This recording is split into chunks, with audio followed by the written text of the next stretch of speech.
This is the comprehensive overview for Tron Origin. I'll first be going over all the components and then the rules, and then I'll do a full playthrough of one of the campaigns. So first of all, you're going to have 4 maps. I have my 2 right here. They're double-sided. You're going to have the Hyperball rings. These are, you don't print these double-sided, and you'll have 1 set of each of these. They're going to sit right inside of each other. However you print them out is going to be best for you, just however you want to do it, as long as you can move your character around and take these off individually, as you'll see in the Hyperball game. Tron's programming cards, they look like this on the front. They'll have a level, and the backs look like this. They have the bluish tint, and then you'll have the MCP or the enemy cards. They'll have the MCP on the back, and they'll have like a bit of a pinkish reddish tint. You have the level cards. You have 3 different sets. They're going to have the setup on one side, and then they're going to have your health bars and then the level information on the back. Looks like this. You're going to have the 1 bit card. It's going to have 2 sides to it. And then for tokens, you're going to have the double-sided light cycle, light rails. So you'll have 2 colors of that. You got 3 tanks, 3 light cycles. In the campaign, you're only using 2 of these cracks, but hang on to the other 2 because I'm really planning on making at least 1 more campaign by the end of the contest. You have 4 of these markers, 3 recognizers. You've got your enemy programs. These ones are used for Hyperball. The only thing that you'll need to include, oh, and I should mention, these are pretty small because you're going to have several of them on the same space a couple times in the games. You can also use meeples, whatever you like, as long as they're color-coded, and you have a corresponding cube for each of the colors. You're also going to need something to use as the Hyperball for the Hyperball game. I've already got the setup for the campaign I'm going to do, so you're also going to have 4 grid bugs, and you'll have Tron himself.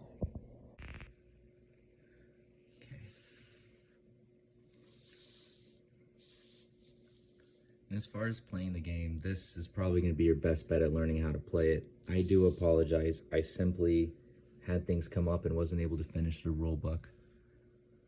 But this should serve well as a guide. In the game, you're going to be playing through a campaign of 4 different games. You're going to be playing a Hyperball, Light Cycle, Race, Disc War, and a Tank program. You're going to do all 4 of those in a certain sequence, and then you'll tally up your score and see how you do.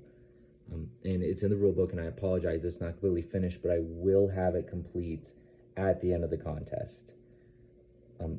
After voting and everything, it's something that I'll just add, but you're going to have 1 of the 3 different campaigns. The name of it's at the top. So the one I'll be playing through today is Origin, and it's the first one in the story that we have. You'll play them in order 1, 2, 3, 4. So you don't necessarily need the story, but you'll play through, you'll pick a set, you'll start with 1, you'll do the setup. This tells you what enemies there are, what type of game it is. You'll flip over the card, it'll have specific details for the mission, it'll have your health bar, and your main objective, how you win. You'll play through that, and then based on however well you do, you move on to the next one. You'll do the setup, so the next one's going to be Hyperball, next one's going to be a Light Cycle, and then the last one's going to be a tank battle. After that, that's it. You tally up your score. So I'll do these in order, starting with the Disc War. And I think this is also going to be the easiest for your first game to play. The rules are very straightforward. You're going to be using the same set of cards for each of these 4 games. You're going to get a chance to upgrade and improve the cards that you have, and that's going to carry through into each game that you play afterwards. The Master Control program is also going to be upgrading. The enemy cards are also going to be upgrading. So you got to keep up with that as well as try to win the game. So you got a couple different directions that you're being pulled in for each game. And I think it adds a good sense of variety. So for setup, I showed you the Origin card. We're going to do game 1. The setup is going to be 4 grid bugs. And I have them set up as it's shown on the board. Tron starts right here. So I got that there. So for level 1, which is the first game that we're playing, I'm going to take the 3 level 1 cards and set them out here. These are going to be the cards available for me to upgrade and add to my deck, or hand. I don't have a deck. The other cards, 2, 3, and 4, we'll set to the side for a later game. I'm going to start with these 3 game cards that say game start. So I'm going to shuffle these and just lay them face down right now. For the enemy, which is going to be the 4 grid bugs for this game, I got the same thing, 2, 3, and 4. I'm going to set these aside for right now. The master control program, or sorry, the enemy is going to start with the game start and then the level 1 cards corresponding. And I'm going to shuffle these up a little bit. Okay, so the first thing you do is you're going to flip to see who goes first. So I shuffle both of the cards, I'm going to flip, and I'm going to look at the movement to see who has the higher movement. If there's a tie, Tron will go first. So I'm going to keep these laid out. So the way that you're going to be playing through this is each card you play is going to be influenced by the card before it.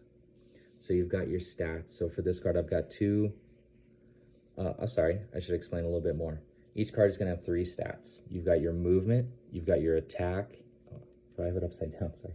Movement, attack, and your defense. So on my turn, I play 1 card and I'll use all of those stats. I can move, I can attack, and then until the start of my next turn, that'll be my resting defense for any attacks made against me. The next card I play is going to be modified. So my next movement is going to be reduced by 1, and then these are just null, nothing, no modifiers. There's also the blue arrow, and that's a positive modifier. So the enemy is going to have a deck. So on the enemy turn, they're going to flip the card, and we're going to resolve it. They're just going to move towards me and attack me. I always have a hand of cards. So with the cards I have here, I want to choose where and how I move. And I'm getting ahead of myself, I apologize. So grid bugs have 1 HP. I'm going to put a marker to mark my health. Is that? Yeah, that's good. And my objective is to de-res all the grid bugs. So they're destroyed by 1 hit. So I just need to deal 1 solid attack against each of them in order to win. I've got 5 health in order to do it. So that's my main goal. So as of right now, the resting defense is 2. So that's the number that I would need to beat for an attack. I don't have anything for that. So I'm just going to try and set up for a better turn. So I'm going to sit right here. So my movement is reduced to 0. So I just stay right here for now. My attack is 1, and I can't do anything with that because their defense is too high. And then my defense is 2. So that's a pretty good number. So I'll sit there for right now. So that's the end of my turn. I played a card, I do my actions, and now the enemy is going to go. So the enemy is going to move 1. Their attack is boosted, so they're going to have an attack of 2. And then their defense is reduced by 1, so their defense is going to be 1. So they're all going to move 1 space towards me. The grid bugs attack when they make it all the way onto where I am. All movement is orthogonal, up, down, left, right, no diagonal. Attacks, ranged attacks can be a diagonal, but all movement is orthogonal. Now, we've got a situation here where whenever you need to make a decision for the AI, so the grid bugs, they could move this way or they could move up and then over in order to get to me. If there's ever a situation where you need to make a decision between, oh, who moves first, do they move up or down, if it's all the same and how they get to you, always refer to the last card played. It's going to have an arrow direction. And really, however it's best for you, however you remember it, that's the way you want to do it. So the way I have worked out is if you ever have to choose a direction, so like this grid bug, it can move up and over, or it can move down and then up and over. It's the same amount of movement. So referring to this, I'll just pick whatever direction is closest to this arrow. So it can move up or to the right, whatever's closest to the down arrow. So I'm just going to move that one right over here. Same for this one. It's just going to move over here. It just complete ease, no worries. Just whenever you need a tiebreaker, whenever you need to make a decision, you'll do that a lot in Hyperball. Just look to the arrow and just use that however it works best for you. Okay, so that's the grid bugs. They're getting closer. I've got to clear them out. My turn. I'm going to take the last card I played and put it on top of here, on top of my discard pile. And then I've only got 1 card in hand, so that's the 1 card I'm going to play. And I'm going to be acquiring more cards. And now I'll talk about how you acquire those cards. You'll see I've got the three level 1 cards up here. These are the cards available for me to buy or to the programming, I'm able to earn this game only. If I defeat all the grid bugs without having unlocked these, I'll just move on to the next game. And the MCP is going to get better cards, so I want to make sure this is my chance to get better cards. So the way you get them is if you complete your maximum action of that type, you get the card of that type. So, for example, with a boost and the highest number on my cards, the highest attack, movement, or defense I can have is a 3. So if I had a boost and played a 2 and moved my full movement of 3, I would get the card with the movement symbol on the very bottom. This turn, I'm actually set up to make my maximum attack. And if I successfully land the hit, then I will get the card with the attack symbol. If I had my maximum defense set up, then if I successfully block an attack with my maximum defense, then I will get the defense card. This is Tron actively using his skills and abilities and increasing his ability to protect the grid. So with my turn, I've got a movement of 1, I've got a boosted attack of 3, and sadly a defense of 0. So you can move and attack in any order. So I'm going to, I don't think it'll really make a difference, but I'll make an attack with my light disc. I'll hit this grid bug. My attack of 2 versus its defense reduced down to 1. I'm sorry, my boosted attack of 3 versus a defense of 1. So you'll subtract the difference, and that's how much damage they'll take. So if they had health, they would take a grand total of 2 damage, and it would come out of their health, because 3 minus 1 would be 2. Grid bugs just have the 1 HP, no health bar, so I just destroy this one. Good start. And then I'll move 1 space to try and give myself more room to deal with these grid bugs. This level could be really tricky. If they all swarm on top of you at once, they can wipe you out really fast. So that's the end of my turn. Oh, and I get the attack, so it'll just tuck into my discard, and the next time I draw all my cards, then I will get that card. So the next thing I want to focus on is getting my maximum movement or blocking a full attack. And with this being the last card, I'm set up to do either one of those things. So that's nice.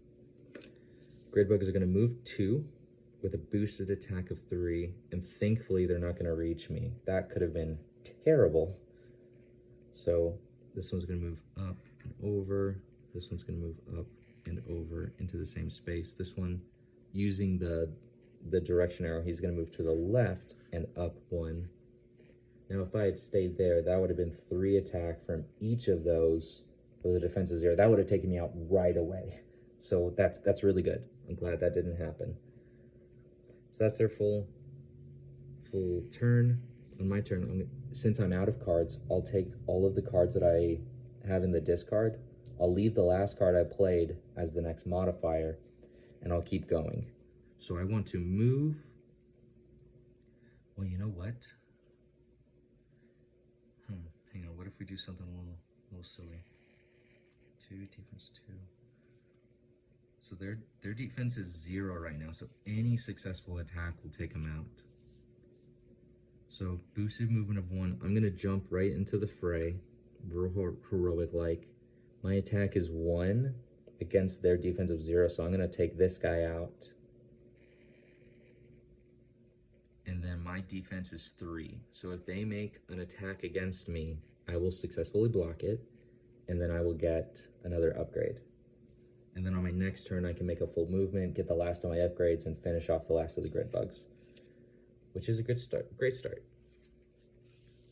So this grid bug's not going to move. This one's not going to move. It's going to make an attack of 2, and I successfully block it, so I do get this upgrade, and I'll just tuck it right in. And then going back to my turn, last modifier, I can't make any attacks, so I'll make my full movement. I'll go 1, 2, 3. And since I successfully completed my full movement, I get the last of my upgrades. So I'm in really good position, so now I just got to finish off the grid bugs. That's the end of my turn, so I'll move this over, see what the next one does. Boosted movement of 2, almost got me. So I'm going to go 1, 2. Boosted defense of 2. which might be a little tricky. So playing the last card out of my hand, I can't move. I can't attack strong enough, but my defense is good, so hopefully I can survive the next hit, and then I'll be able to refresh my cards, and I should be able to finish off the grid bugs. So let's see what happens. They're gonna move 2, so 1 gets into my space, the other charges in. They do not hit me, which is good. And then back to my turn. So with the cards I have, I've got a boosted. So what can I do? 2. I'll do this. No, because that, no, I'll do it. So I'll do 3 damage, my 3 attack versus their 2 defense, so 1 damage to take out this guy. And then I will be safe and use my movement, because the most they're going to have is 1 or 0. So I'll just do my 1 movement to get that far, because my defense is reduced to 0, so I want to be careful. So I'll stay there. Keep the last card the enemy played. Shuffle these.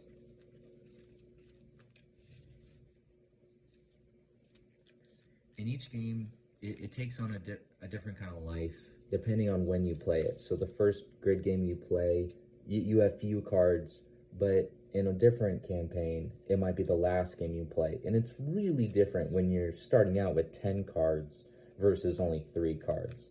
So I like the variety that you can face in each of these games. So it has a natural progression to it, which I'm hoping you'll see as we go.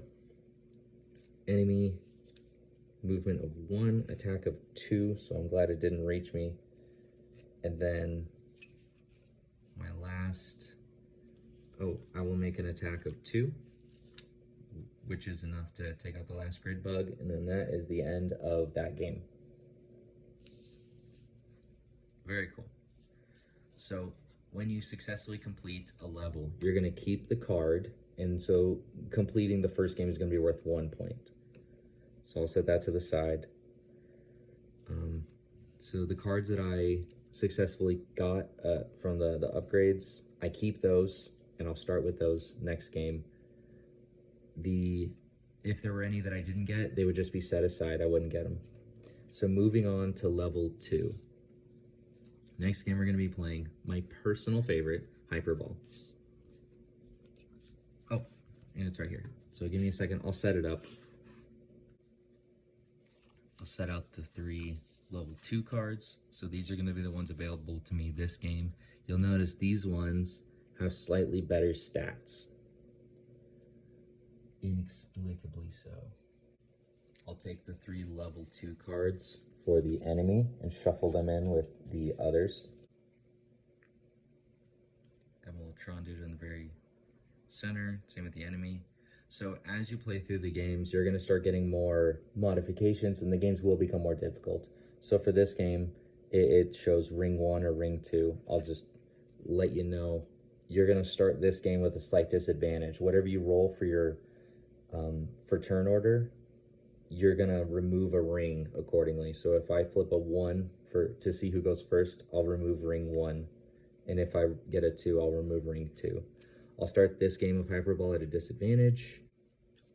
So flipping to see who goes first. A 1 and a 1. Tron wins ties, so he'll start with the Hyperball, which means I will remove ring 1. So when Tron's starting with the Hyperball, and I find it really easy just to keep it up here, like on this side if it's the enemy has it, or this side if Tron has it, or just wherever's easiest for you. So that's the card. Flip this over. So all I want to do is de-res my opponent. Got that deck set up. All right, now I got my hand of cards. That's a half decent start. I'm pretty okay with that. The first thing I can do is I'll play this one. Is that in frame? I'll scooch over a little bit. So I'm gonna move 3, and I'm gonna lob a 0. Do we want to do that? Sure. We'll just do that for now. So I'm gonna move I'll move just straight out this way. So I'm gonna move 1, 2, 3, a boosted movement of 3. So when you're making your movement, it's still orthogonal, but it's just different shapes. So whatever flat side is facing, so you can leap gaps as long as it's in a straight line. So I could leap in a gap this way, or I could leap in a gap this way, whatever works best. But I couldn't from here move here diagonally. These here are spaces, so you can move however you want across the rings, just as long as it's not a diagonal movement. So I go 1, 2, 3, and I'm gonna lob the hyperball. Slowing down a little bit more. Hyperball works a little bit differently. Same set of cards, but on your first turn, you're gonna play a card, and that's your movement and your throw. And then the enemy is gonna play a card, and that's their movement and then to catch the ball. They'll then play another card to move and throw the ball. And then you'll play a card to move and catch, and then you'll play a card to move and throw. So you're gonna be playing 2 cards on your turn, with the exception being the first turn, because you start with the ball. So I'm gonna move and throw. The ball is always going to land on the exact same mirror side as where you are. Is that mirror? Oh, it's the exact same side as where you are. So if I'm standing here, it's gonna land right here on the opponent's ring. So on the enemy's turn, they have to move to right here and have enough defense higher than my offense to catch the ball. They'll then move and throw. If they can't reach the ball or they don't have enough defense, they'll lose the ring and then start with the ball and throw it. So let's see what the enemy does. Enemy is going to move 2, and they're always going to move as close to the ball as they can. And if you ever need a tiebreaker, just refer to this, but this one's really straightforward. So they're just going to move 2 spaces. It's going to get them right here, not enough to catch the ball. Oh, so I'm sorry. I moved my full movement. I meant to tuck that in, so I'll just do that right now. So tucking that in because I moved my full movement on my turn. Enemy doesn't reach it. So this ring is lost. So that was their movement and their attempt at catching. So they failed, so they lose the ring, and now they have the ball, so they will now move and throw. So moving the card over. They're now going to move 2.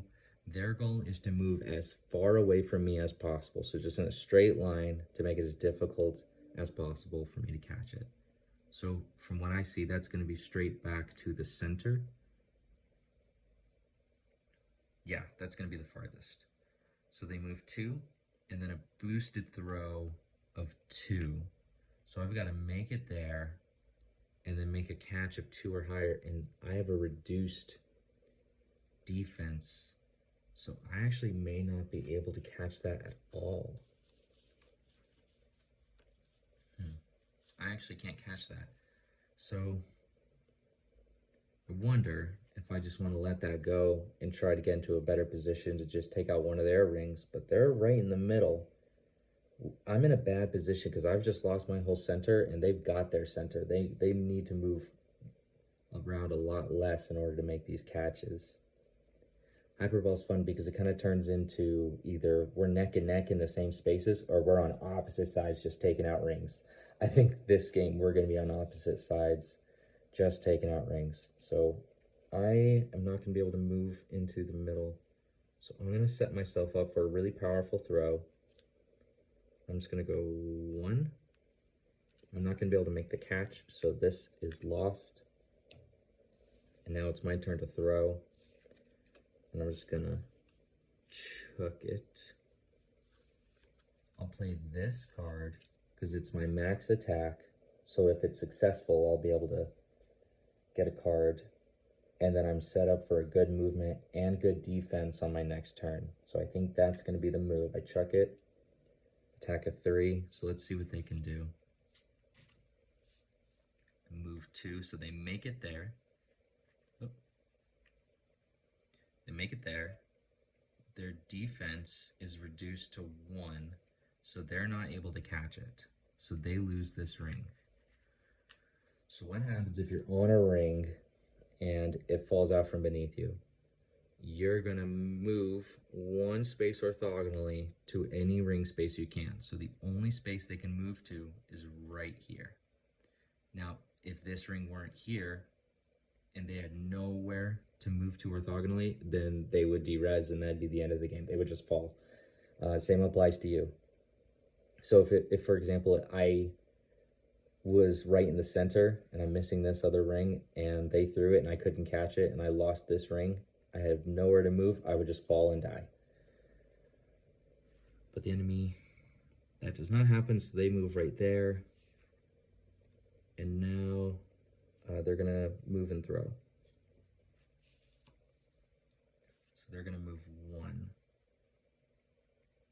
The farthest they can move away from me, I would say, would be this way, going to the next direction clockwise, just referring to this for their movement.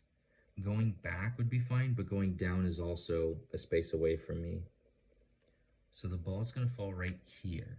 In a hyperball, you never miss the ring, so it's gonna go to the next space adjacent to it, whatever's closest, but also if there is a tie, so it could go to either one of these spaces because they're both one space apart, it'll go to the space closest to the program on the ring. This kind of prevents it from just you clipping it to the other side of the ring and always winning. So that lands right there with, wow, I'm in a bind. So, but if I can have a movement of 2 and a catch of 3, that'd be really good for me. Oh, and I was able to make my full attack. I keep forgetting that, my bad. But I did make that attack, I did destroy the ring, so I get that. I think, oh shoot, I don't have any way of catching that. Boosted 3. Well, shucks. I'll just play this card. Oh, I might not do well this game. I'm gonna move right here. Oh, I have 3. I'm gonna move here. And I lose this ring. I'm in a bad position. And then I'll play my last card. I will stay where I am, and then I'll make an attack of 2. So it would land right here. The closest ring space is right there. And let's just see what they could do with that. Something tells me they'll do fine. All right, so they move 2. So they go 1, 2, they make it to the space. Can they catch it? A 2 versus a 2? Yes, they can. So they catch the throw. And they're going to lob it back with a 2, going as far away from where I am. It's going to be 1, or I'll move here because it's the next direction clockwise from the arrow here. With a 1, that's going to go right here. The closest space is going to be right here. And that's the one closest to me. And I have absolutely no way of getting to that. I'm going to move, so I'm on this space. Oh, I can move 2, no, it's not enough. I'm cooked. So I lose this ring, and Tron falls, and for some Deus Ex Machina reason, he is not derezed and just moves on to the next game. So, okay, so there's that. That's a wrap. But it's super fun. Okay. So for game 2, I did not do well, so I don't get the card. I don't get the 2 points. I got 2 of the upgrade cards, so I'm happy with that. Not worried about that. And then we'll move on to game 3, Light Cycle Race. Okay, I shuffled in the level 3 cards for the enemy. I've got the level 3 cards, the upgrade set up for me. So this game is going to call for a light cycle starting here and a tank starting there. My goal is to get rid of the light cycle. All I have to do is defeat the light cycle. Setting it out. So the light cycle is red. The tank, I cannot deal damage to the tank. I have shuffled, so we'll see who goes first. It's going to be the enemy. Is everything in flame? Okay, we're good. So they're going to not move at all. So they pass turn. So what do I want to do? I am just going to try and get my upgrades right away. So I'll just throw this out and just start moving. So I'm going to go 1, 2, 3. I want to avoid the tank, and I want to get out of here before this guy gets here and blocks me in. And you've been waiting for it. I create a light trail behind me. So you can use markers, you can use pennies, whatever you want to do. The color doesn't necessarily make a difference. So however you want to make a light trail, but I've got the double-sided markers laid out. Wherever you go, you're going to leave a trail behind you. I'll explain a bit more of the rules for Light Cycle and for other games with the arena maps. I don't know how I'm just getting to this on game 3, but you're going to see these ones that are more blocks. You cannot jump over these, but these ones that are inclined, you can jump over these if you make the full movement. You can't stop on them, just like in Hyperball with the gaps. You can jump over these. With the tanks, they cannot move through light rails, so they're stopped by light rails, so you can kind of smother the tank. There's other levels where you get smothered as a tank, so we might see that in the next one, maybe? Yes, something to look forward to. But that's my full movement. That is my full movement, so I'll get the upgrade card. I'll tuck that in. Enemy's gonna move. So when there's multiple enemies, they're all gonna be doing the same thing. So they're both gonna move 2. The only way that Light Cycles use their attack stat is if they move into the same space as you and they ram you. Otherwise, they deal damage by just forcing you into the light rails. Tank, long range attack. You can imagine how that goes. So tank is going to move 2. And another thing about tanks, I was going to explain this in tank program, but it's going to move 1, and then it has to spend a movement in order to turn. So tanks can move forward and backward. They can shoot in any direction because they've got a swiveling turret. But if they want to move in another direction, they've got to spend a movement to turn. And then they're going to move 2.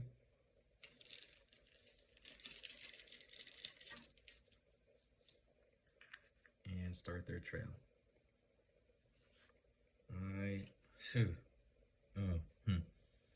Let's see how this goes. Just gonna focus on making my full movement, maybe. Do I think I'm gonna run into him this next round? Do I want to save my attacks? Oh, so many questions.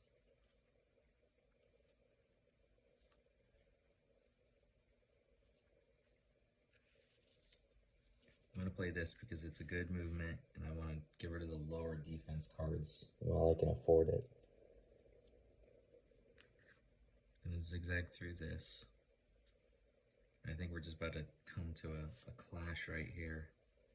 Let's see how it ends.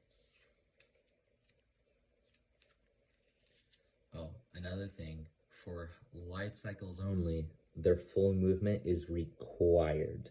So on your turn, you have to make your full movement as a Light Cycle. Other enemies will always move their full movement. I'll get to that in a second. But for Light Cycles, it's mandatory. So it's just going to move 1. Tank's going to move 1.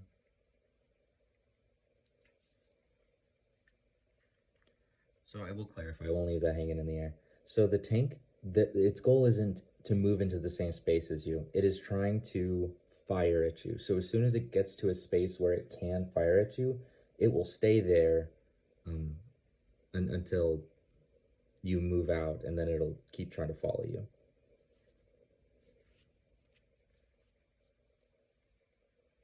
But the Light Cycle wants to move right into my space, and after it's in my space, it wants to try and stay in front of me. But I think we're on a terminal course, because I don't know if I'm gonna beat it out of out of right here.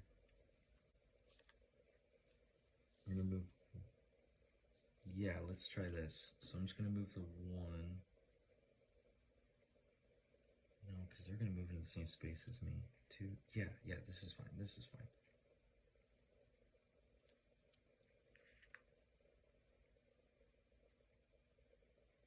Okay, so that's my deal.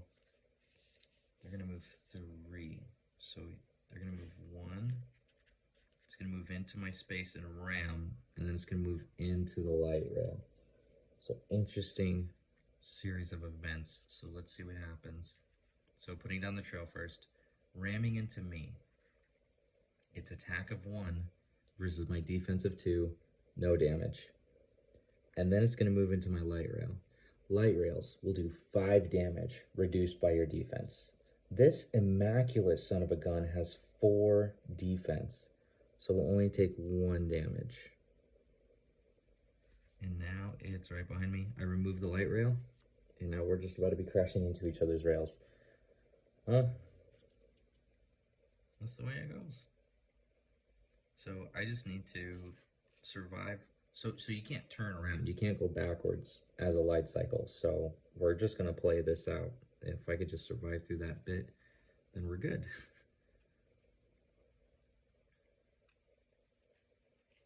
So I'm going to play this. Wow, that's funny enough. I don't think I'm going to be getting any upgrade cards. So I'm going to move 1 space. I'm sorry, I should have moved the tank. 1, 2, and then it's going to be going 3. It's more likely to reach me over here. So I should have done that on his turn. Now it's my turn. I'll move 1 space right here. I run into it. I leave a light trail behind me. It's important to note that if we were sharing in the same space, when someone leaves that space, you don't leave a light trail like on top of someone. The space is, yeah, no light rail until the last person moves off of it, and then they'll leave a trail. I take 5 damage, reduced by 1. 1, 2, 3, 4. So that almost took me out completely. So that's it. Enemy's turn. They're going to move 1. It's going to land right there. Reduce damage by 2. So they're going to take 3 damage. That's incredible. Lucky for me, this guy got caught in the tunnel, and I'm able to survive more than they will. Tank is going to move 1.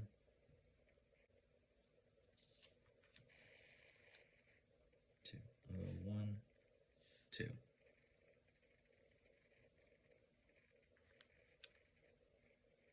So the question, can the tank shoot through light rails? Yes, it can. It can see you, it can hit you.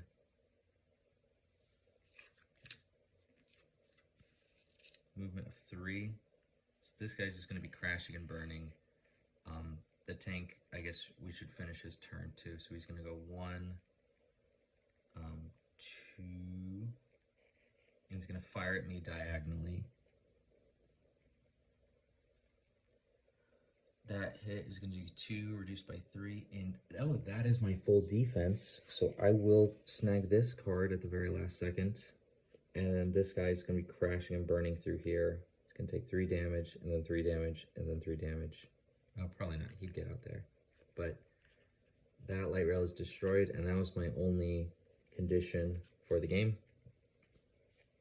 Thankfully, that could have obliterated me right at the last second. But it didn't happen. Okay, so that is light cycle. That was a very ugly, close game, but that worked out well. I did not get this upgrade, so I'll just set that aside, and then I'll shuffle in the 4 level 4 cards for the MCP and set up for the last game of Tank. Okay, game 4. I got the level 4 cards shuffled in. I got the upgrade cards all set out. Before I start, I was reflecting a little bit, and as I look at the typo I made on this card where it says light cycle for Tron, where it should say tank, I'm realizing that the last game, and I hate to make excuses, but I was sick every day that I worked on the campaign cards, these level cards, and I'm really sure that this wasn't the layout that I play tested.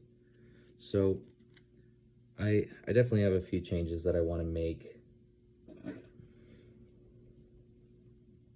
There's definitely a few changes that I want to make by the end of the contest, but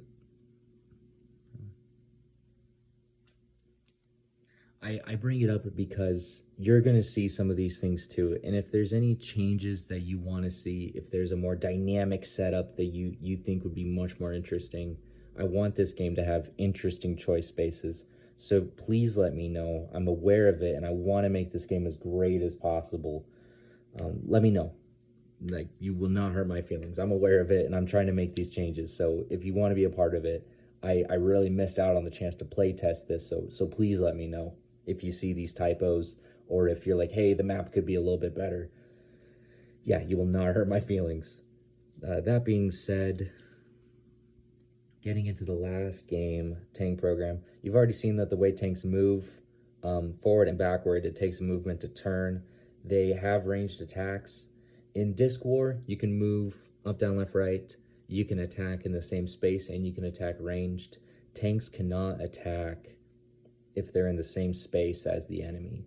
That's going to be really tricky for recognizers when they start looming over you. You have to create space in order to fire at them. That being said, let's get right into it. Our objective is just to defeat all the enemies. And it's a tie, so we are going to go first. What do we want to do? I'm thinking... what am I thinking? I'm thinking let's get set up for a strong attack. Is anyone going to get in our space soon enough? If we can move 3 spaces, we can fire at a diagonal. I feel like someone's going to be in our space by that time. So if I move 2, I think I want to do this. I'm going to move 1, 2, and hopefully next turn I can get at an angle and attack. Yeah, we'll go from there. Another thing to mention, when you get to unlock upgrade cards, you always need to make your highest attack, your highest movement, and it needs to be a successful attack or a successful block.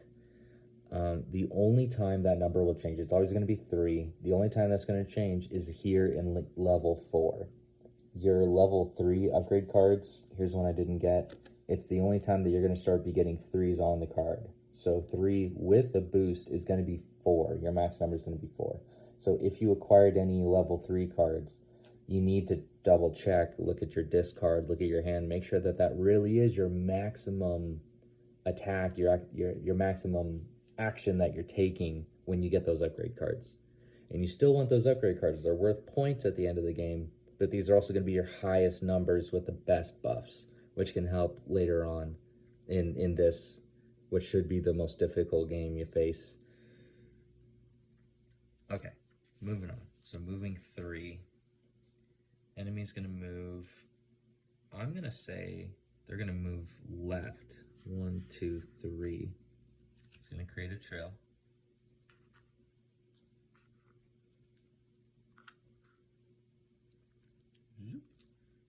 Tank is going to move 1, 2,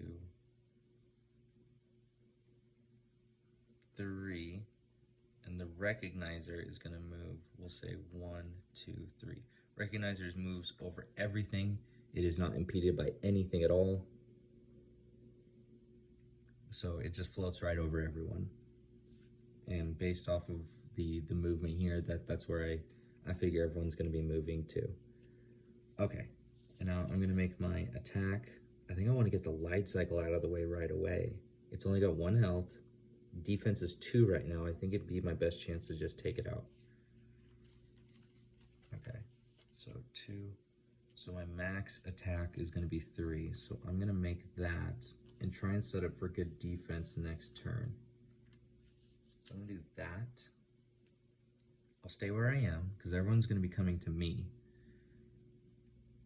Attack 3 with a defense of 2. That's 1 hit, and that is enough kapow to destroy the light cycle. When you destroy a light cycle, its rail disappears. Okay, I'm happy with that. That was my maximum attack, so I will get this. Now what are they gonna do?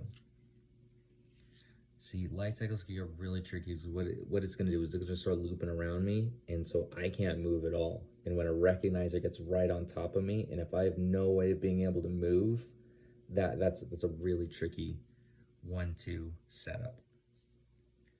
Enemies are gonna move 1. Move 1. It's gonna loom down this way. And tank cannot fire. Recognizer will only attack when it's right on top of you. So that's it for my turn. I'm gonna start firing at the recognizer. I guess that's gonna be the next one to take out, yeah. Defense of 3, okay. So I'm gonna set up for a strong attack, and I've got my highest, is that my highest defense? Checking real fast. No, that is not my highest defense, so I'm gonna have to wait to get my next set of cards. So that is not my maximum defense, but it's still a pretty dang good one. So we'll do that. Do I want to move in? I'm gonna move back 1. No, it's all the same. No, I'll move back because I want to try and start firing at the recognizer. So let's see what I can do with that. Moving 3. Tank's gonna move right there and stop because that's all they need to move. Recognizer is gonna go 1, 2, 3. Tank's gonna fire at me. Attack of 3. My defense is 3, so I'm safe. Their defense is 1, so now it's gonna be the best time for me to make a strong attack.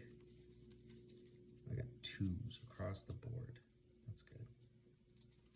I play a 2 and then boost defense. I think I want to fire again after this. Oh, and it's reduced. That's gonna be hairy. I don't like that. Yeah, we're gonna do it. Okay, 2. So I'll attack first. My attack of 3 against their defense of 1. So the recognizer is gonna take 2 damage. I'm going to move back, and I'm gonna turn and hopefully get behind cover before I start taking a ton of damage. But right now, I'm a sitting duck. Let's see what happens. 2, it's gonna move 1, 2, this one's gonna get to me, and it's gonna fire right in. That's gonna be a total of 4 damage. 2 from him, 2 from the recognizer. And I just gotta eat it. That's rough. Their defense is 1 now, so it's gonna be a good attack. Okay, let's try that. So attack of 2, I could take this guy out. So I defeat the recognizer, 2 damage versus its 1 defense, so that's 1 damage. Oh, let's keep that there for now. And then I'll move. I can't move, so I'll stay right there. Let's see what the tank does. Attack of 1, I'm safe. It's gonna stay where it is.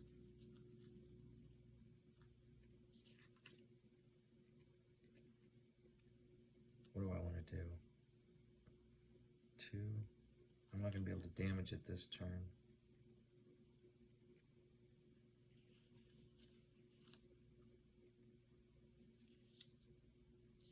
I'm going to move my maximum speed shamefully to get out of the way. I'm going to go 1, 2, 3.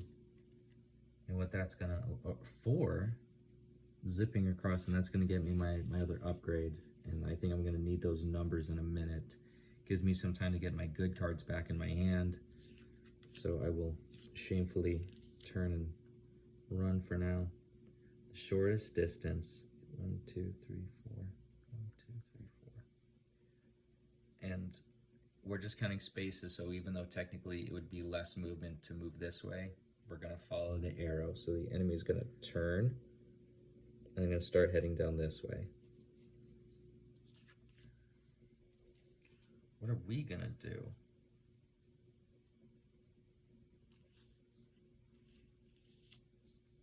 I'm gonna go 1, 2, 1, 2. Go from there, see what happens. Enemy's gonna move 2, 1, 2.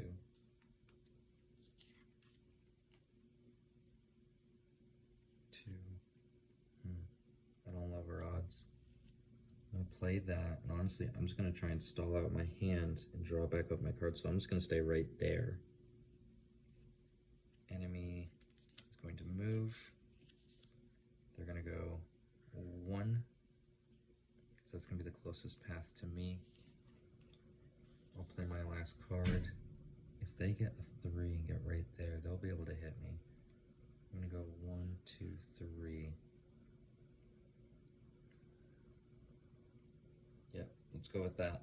That's all I got. What are they gonna do? No way. 1, 2, 3, 4. Fires a 2. My defense is good, so I take the hit. I'm caught in the midst of my cowardice. Oh, okay. I want my level 3 and level 4 cards. Make some big difference real fast. I'll go 1 to prepare and run and hide. I'll attack with 3. That's only going to do 1 damage to them. And I just gotta hope that 2 defense is enough, because that's all I got. Well, I can... Yeah, I'll just go with that. The enemy's gonna attack. Boost 3. Nope, that's it. I'm done for. So they're gonna fire at me. 3 versus the 2. That's the 1 damage. Yep. Oh, I was so ready to turn it around. Okay. Well, that's that. Okay, so that's the game. I did not get this card. I did not get this card. And so we're gonna tally up my score.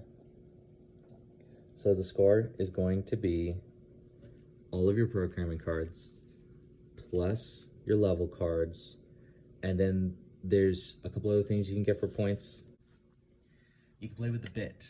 I was gonna mention this here at the end. So your bit, it's got its yes and it's got its no side. So once per level, you can either put all the cards in your discard back into your hand, so that would have been a huge help in that last game, or when you get an upgrade card, instead of tucking it into the bottom, you can just put it straight into your hand if you just need that specific card right away. So you use that once per level, flip it over, and at the end of the level, when you're setting everything up, you just flip it back and you can use it again. If you don't use the bit, you get plus 5 points. The other thing you can do to make the game a little bit more difficult is, after the very first game, the enemy is going to start with the level 1 cards and the game start cards. After level 1, take out the 3 game start cards, and they'll go into level 2 with the level 1 and the level 2 cards. It's a higher concentration of more difficult cards to face. If you do that, another plus 5 for the difficulty. So my score, I've already forgotten. 1, 2, 3, 4, 5, 6, 7, 8, 9, 10, 11, 12, 16, 21 out of, what, 35? I'm not worried about it. That's pretty good. I had a great time. Is there anything else you guys need to know about the game? I think that's everything. Please let me know any feedback you have on the game. I'd love to make this as great as possible by the end of the contest. I really appreciate your time. Thank you guys so much. Have a great day.